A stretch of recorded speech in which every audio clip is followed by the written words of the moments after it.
Everyone, welcome to the सरकारी job channel. सो आपकी कोल India limited की तरफ से यहाँ पर एक जो कोल इंडिया लिमिटेड है, पहली बात तो ये पब्लिक सेक्टर अंडरटेकिंग है, बट ये under the ministry of coal और गवर्नमेंट ऑफ इंडिया के अंडर आते हैं ये लोग। ठीक है, ये जो आपके लिमिटेड है ये अंदर आती है गवर्नमेंट के, इसीलिए काफ़ी अच्छी जो है ये अंडरटेकिंग्स मानी जाती हैं।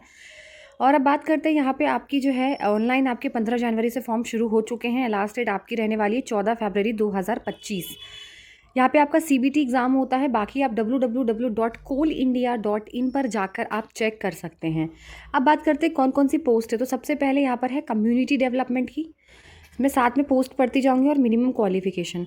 तो कम्युनिटी डेवलपमेंट की पोस्ट में आपको 2 साल का पोस्ट ग्रेजुएशन डिग्री या डिग्री चाहिए पोस्ट ग्रेजुएट, ठीक है, या फिर पोस्ट ग्रेजुएट डिप्लोमा चाहिए इन कम्युनिटी डेवलपमेंट या रूरल डेवलपमेंट, या फिर आपका development practice urban and rural community, rural and tribal development management with 60% marks के साथ, या फिर आपका 2 साल का पोस्ट ग्रेजुएट डिप्लोमा होना चाहिए इन सोशल वर्क, जो हम कहते हैं ना MSW, सोशल वर्क में जो आपका मास्टर्स होता है वो, in community development, rural development, community organisation, वही चीज़ें सेम 60% मार्क्स के साथ।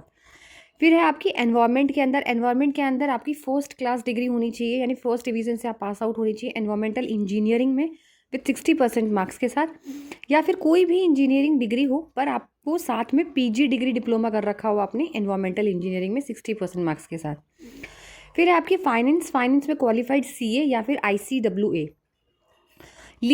लीगल में आपकी लॉ होनी चाहिए 3 साल की, या फिर 5 ईयर्स की जो इंटीग्रेटेड होती है फ्रॉम रिकॉग्नाइज्ड यूनिवर्सिटी 60% मार्क्स के साथ।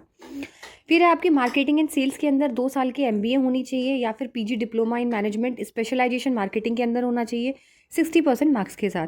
फिर आपका मटेरियल मैनेजमेंट है, इंजीनियरिंग डिग्री होनी चाहिए या तो इलेक्ट्रिकल में या तो मैकेनिकल में, साथ में 2 साल का MBA। अगर 2 साल का MBA नहीं है तो PG डिप्लोमा हो, post graduation diploma in management with 60% marks के साथ। फिर आपका पर्सनल एंड HR, तो यहाँ पे ग्रेजुएशन होनी चाहिए with at least 2 years full time post graduation degree, या फिर PG डिप्लोमा या फिर PG programme in management with specialisation in HR, industrial relationship, personal management, या फिर MHRD और MBA या फिर मास्टर ऑफ सोशल वर्क भी चलेगा with specialisation in HR 60% marks के साथ। सिक्योरिटी में ग्रेजुएट की ज़रूरत है, और कोल प्रिपरेशन में BE, BTech, BSc engineering in chemical या मिनरल इंजीनियरिंग या mineral and metallurgical engineering 60% marks के साथ। बाकी आपका आते हैं यहाँ पर, अगर मैं बात करूँ सिक्योरिटी डिसिप्लिन जो है आपकी, सिक्योरिटी के अंदर आपको मिनिमम एक्सपीरियंस यहाँ पे ज़रूरत होगी। बाकी इसमें किसी में नहीं है, बट इसमें सिक्योरिटी में आपका 2 साल का सर्विस होना चाहिए कहीं एग्जीक्यूटिव कार्डर विद आर्म्ड फोर्स, या आपने CPU में कहीं काम किया हो, या 5 साल का सर्विस हो आपकी कहीं as officer cadre with government या प्राइवेट ऑर्गेनाइजेशन में, ठीक है। साथ ही साथ एक्सपीरियंस होना चाहिए in other government private organisation में, रिलेवेंट एक्सपीरियंस मांगा जाएगा आपका सिंपल सी लैंग्वेज में यहाँ पे, ठीक है। अब बात करते हैं यहाँ पे जनरल कंडीशंस वगैरह यहाँ पे लिखी हुई हैं कि फुल टाइम इंजीनियरिंग डिग्री होनी चाहिए, MTech भी फुल टाइम कोर्स होना चाहिए, ठीक है, रिकॉग्नाइज यूनिवर्सिटी से होना चाहिए, और ये सारी चीज़ें लिखी हुई हैं। मिनिमम क्वालिफाइंग मार्क्स जनरल और UR OBC EWS की 60% है, SC ST और PWBD की 55% है। तो ये देखिए आप कैटेगरी वाइज दिया हुआ है, जैसे कम्युनिटी में UR की कितनी है, ये सब आप पॉज करके चेक कर लीजिएगा आप कौन सी कैटेगरी में आते हैं और कितनी वैकेंसीज़ हैं यहाँ पे। अब यहाँ पे आपका एग्ज़ाम होगा सिंपल सी, ठीक है। यहाँ पे आपका जो है CBT एग्ज़ाम होता है, यहाँ पे पेपर 1 और पेपर 2 होता है 100 मार्क्स का, 3 घंटे का होगा, एक ही सिटिंग में होता है, ब्रेक नहीं होता, मतलब अलग अलग नहीं होता, एक ही दिन होगा। तो ड्यूरेशन होता है CBT का 3 घंटे का होता है, 2 पेपर होते हैं 100 मार्क्स के होते हैं। पेपर 1 में general knowledge, reasoning, numerical ability, general English. Paper 2 में जो आपका सब्जेक्ट होता है उससे क्वेश्चंस आते हैं MCQs। बात करते हैं कोई रॉन्ग आंसर्स की यहाँ पे पेनल्टी नहीं लगती, नेगेटिव मार्किंग यहाँ पर नहीं है, ठीक है। इंग्लिश हिंदी दोनों में पेपर आता है आपका।